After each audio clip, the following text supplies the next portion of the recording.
Mula sa pagiging Darna hanggang sa pagiging gobernadora, bakit sa kabila ng dekadang kasikatan, hindi pa rin nawawala ang kontrobersya sa pangalan ni Vilma Santos Recto?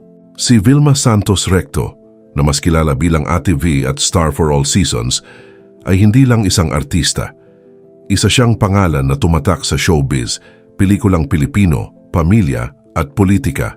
Mahigit 6 na dekada na siyang nasa mata ng publiko, kaya hindi nakapagtataka na marami siyang tagahanga, maraming humahanga sa kanyang achievements at mayroon ding mga kritiko na patuloy na kumukwestiyon sa kanyang pangalan at pamilya. Ipinanganak si Vilma Santos noong November 3, 1953. Sa edad na siyam, nakuha niya ang bida sa Trudy's Liit kung saan nanalo siya ng FAMA's Best Child Performer. Dito nagsimula ang kanyang mahabang career sa showbiz. Naging teen idol din siya sa tambalan nila ni Edgar Mortiz na tinawag na B and Bot. Mula sa sweet at wholesome image, nagawa niyang magbago bilang artista at naging isa sa pinakasikat na gumanap bilang Darna. Noong 1973, lumabas ang Lipad Darna Lipad at naging malaking tagumpay ito. Para sa maraming Pilipino, si Vilma Santos ay isa sa pinaka-iconic na Darna.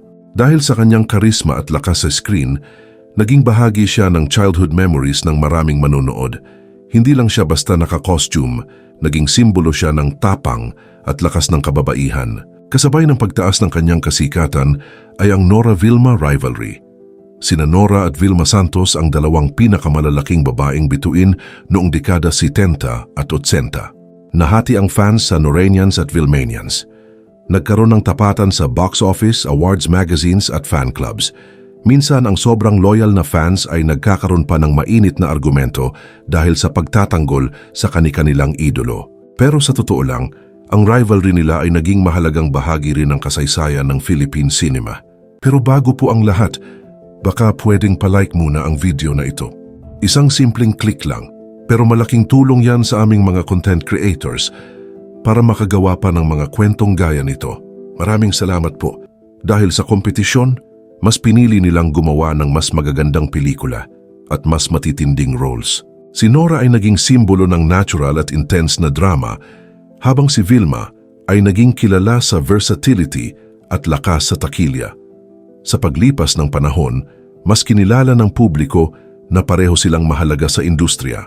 Isa sa pinakamalaking turning point sa career ni Vilma ay ang Burlesque Queen noong 1977. Dito niya iniwan ang sweet image niya at pinatunayan na kaya niyang gumanap sa mas mature at seryosong papel. Sinundan ito ng mga pelikulang Relasyon, Sister Stella L., Bata Bata, Paano Ka Ginawa, Dekada 70 at Anak. Sa mga proyektong ito, naging memorable siya bilang matapang na babae, ina, at karakter na may sariling paninindigan. Dahil sa kanyang husay, nakatanggap siya ng maraming parangal mula sa FAMAS, Gawad Urian Luna Awards, MMFF at PMPC. Ilang beses din siyang nagkaroon ng Grand Slam Best Actress recognition, kaya kinikilala siya bilang isa sa pinakamaraming award na aktres sa Pilipinas.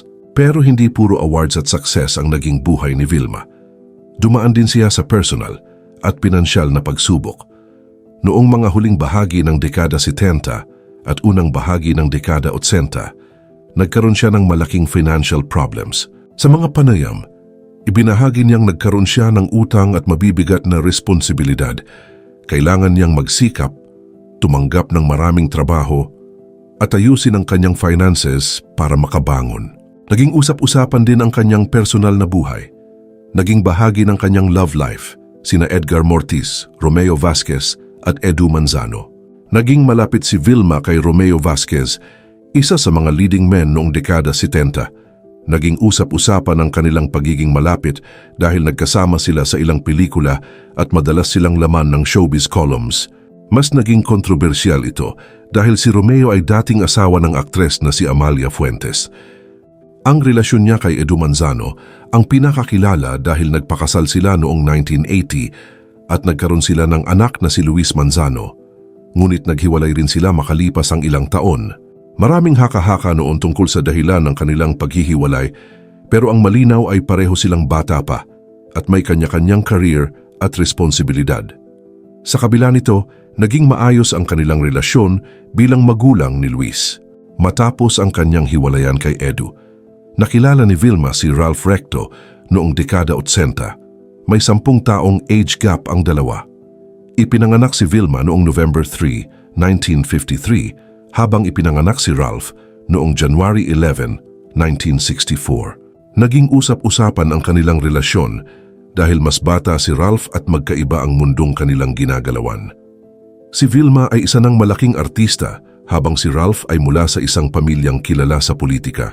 Pero nagtagal ang kanilang relasyon. Nagpakasal sila noong December 11, 1992 sa Lipa, Batangas. Nagkaroon sila ng anak na si Ryan Christian Recto.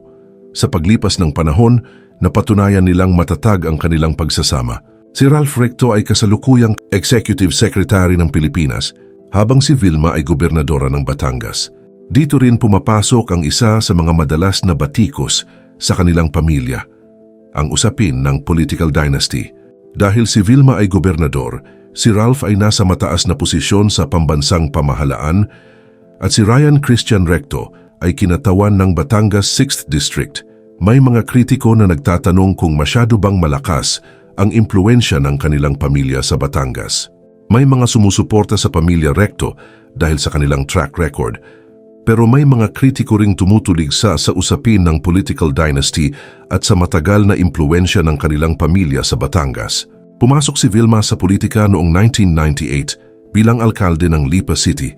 Nagsilbi siya ng 3 termino mula 1998 hanggang 2007 bago naging gobernadora ng Batangas mula 2007 hanggang 2016.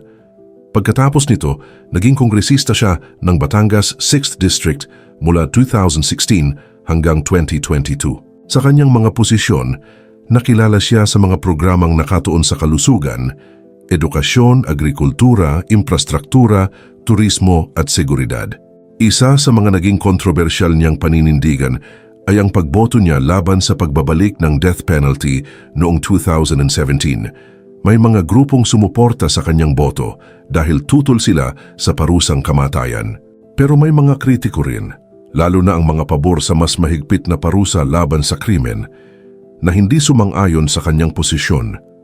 Ipinakita nito na handa siyang pumili ng paninindigang maaaring hindi popular sa lahat. Isa rin sa mga naging usap-usapan ay ang kanyang boto pabor sa renewal ng ABS-CBN franchise noong 2020.